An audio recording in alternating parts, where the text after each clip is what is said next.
कक्षा नवम हम आपको प्रश्नावली 2.5 पढ़ा रहे हैं।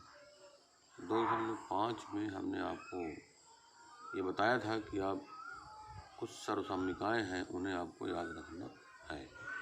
अब आप देखिए अपने प्रश्न में किताब में जो लिखा गया है आपका प्रश्न, ठीक है। प्रश्नावली 2.5 में जब आप देखोगे तो क्वेश्चन तो दिया गया है, क्वेश्चन नंबर 4। तो क्वेश्चन नंबर 4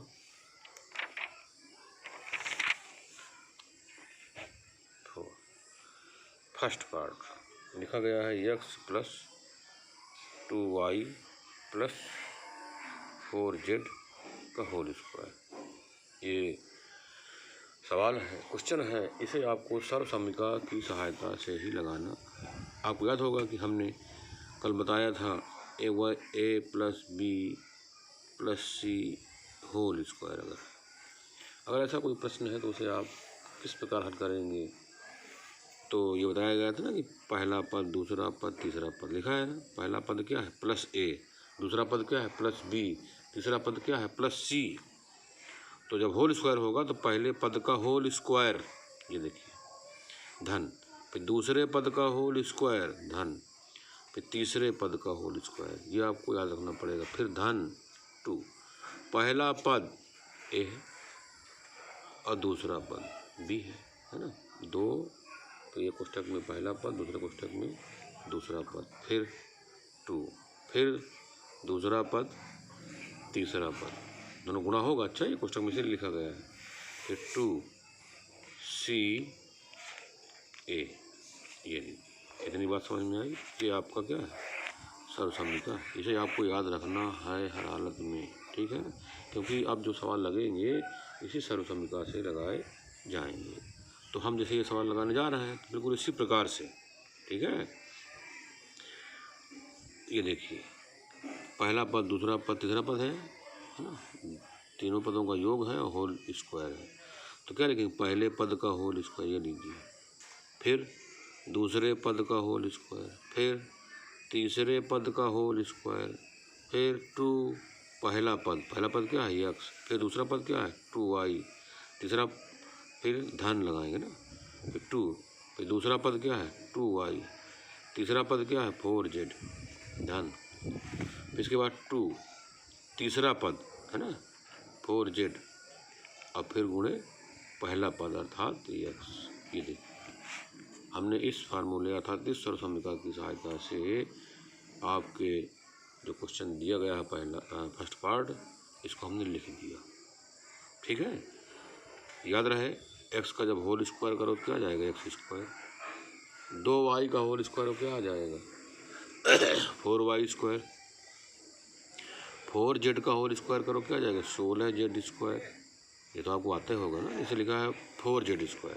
तो जब 4z का होल स्क्वायर है तो क्या लिखोगे 4z गुणे 4z, 2 बार करेंगे, 4 चौको 16, और z की घात 1 है, यहाँ z की घात 1 है, तो क्या घात हो जाएगी z की घात 2। इतना याद है, मालूम होना चाहिए। फिर इसके बाद गुणा करना है x का y में, 2 दूनी 4 और x y, फिर इसके बाद 2 दूनी 4 और 4 चौको 16 yz, ठीक। फिर इसके बाद 2 चौको 8 और zx। यही आपका जो प्रश्न है उसका उत्तर हो गया। ये बात समझ में आई। तो आप कुल मिलाकर के सर्वसामयिका याद रखेंगे। सर्वसामयिका याद है तो सवाल लगाने में कोई दिक्कत नहीं है। अब आप देखिए सेकंड पार्ट इसी सवाल का जो सेकंड पार्ट है ना। तो जब सेकंड पार्ट आप लिखोगे तो इसमें लिखा गया है 2x - y + z का होल स्क्वायर। तो इसको आप घबराइए नहीं कि माइनस है प्लस है ना, आप अपने नियम चलिए बस। तो क्या करेंगे आप, पहले पद का होल स्क्वायर, ये देखिए, धन, दूसरे पद का होल स्क्वायर, ये देखिए, दूसरा पद ऋण y है कि नहीं, धन, तीसरे पद का होल स्क्वायर, ये लीजिए भाई, z कहे में धने में तो है, चाहे धन लिख दो चाहे न लिखो, धन माने जाए, लेकिन ऋण आपको लिखना पड़ेगा, +2। अब क्या लिखो, पहला पद 2x, दूसरा पद क्या है, दूसरा पद ऋण y धन, फिर इसके बाद 2, फिर दूसरा पद क्या है ऋण y, और तीसरा पद जेड प्लस 2, तीसरा पद जेड और पहला पद आपका 2x, ये देखिए, ठीक है। अब आप इनका होल स्क्वायर कर लीजिए, क्या जाएगा 4x स्क्वायर धन वाई स्क्वायर। भैया ऋण वाई का होल स्क्वायर करोगे तो नहीं, ऋण वाई गुणे ऋण वाई तो धन वाई स्क्वायर हो गया। जेड का होल स्क्वायर आपको जेड स्क्वायर ही आएगा, है ना। अब आप देख रहे हो यहाँ धन है, धन का गुणा जब करोगे ऋण में, ये ऋण है ना, तो ऋण बन जाएगा, तो 2 दूनी 4 xy आएगा, ठीक। फिर इसके पश्चात धन, ये फिर ऋण आ गया, देखिए धन ऋण का गुणा फिर ऋण होगा 2yz, ठीक। फिर इसके बाद धन 2 दूनी 4 4zx। हो गया सवाल, आप देख रहे हो, वो 2 लाइन सवाल है। इसके बाद थर्ड नंबर देखिए, ठीक है। तो कुल मिला करके आपको हमारी बात समझ में आ रही होगी। आपको कुल मिला के सर्वगामिका अगर याद हो तो सवाल लग जाएगा।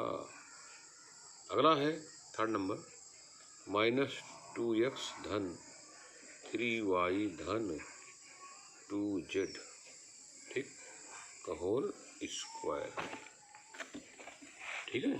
फिर वही काम, पहले पद का होल स्क्वायर, दूसरे पद का होल स्क्वायर, तीसरे पद का होल स्क्वायर, फिर 2 है ना, पहला पद -2x है और दूसरा पद 3y, ठीक, धन, फिर 2 लिखेंगे, दूसरा पद 3y, तीसरा पद 2z धन 2, फिर तीसरा पद 2z अब पहला पद -2x है, ठीक है। इसका होल स्क्वायर कर लो आपका 4x स्क्वायर, इसका होल स्क्वायर कर लो 9y स्क्वायर, इसका होल स्क्वायर कर लो 4z स्क्वायर। फिर ये धन है भैया, ये ऋण है, धन का गुणा ऋण होता है ना, तो 2 दूनी 4 तिहाई 12xy प्लस 2 तिहाई 6 6 दूनी 12yz। यहाँ धन है, यहाँ ऋण, धन का गुणा ऋण होता है, 2 दूनी 4 दूनी 8 zx -8 z है, अच्छा ये -8 zx -8 zx। हो गया सवाल। चौथा नंबर हम आपको नहीं बताएंगे, क्या करना है आपको, होमवर्क करना है, इसे आप अपने घर में कर लीजिएगा, ठीक है। बहुत आराम से, धीरे धीरे, जल्दी आइएगा नहीं, जल्दी नहीं करना कुछ, आराम से आप चाहे 1 के 2 सवाल लगाइए, लेकिन अच्छी प्रकार से समझिए और उसको लगाइए। देख रहे हो आप क्या लिखा है, 3a -7b -c whole square, लिखा हुआ नहीं लिखा हुआ, तो इसे आप स्वयं कर लीजिएगा, कर लोगे ना। बस आज का कार्य इतना ही, इसे आप होमवर्क में कर लीजिएगा। और ये तीनों सवाल आपके जो फर्स्ट सेकंड थर्ड हैं, इन्हें आप फेयर में लगा लीजिएगा, चौथा भी फेयर में लगाना है। ये चारों सवाल ही आप आज प्रैक्टिस कीजिएगा, ठीक। शेष फिर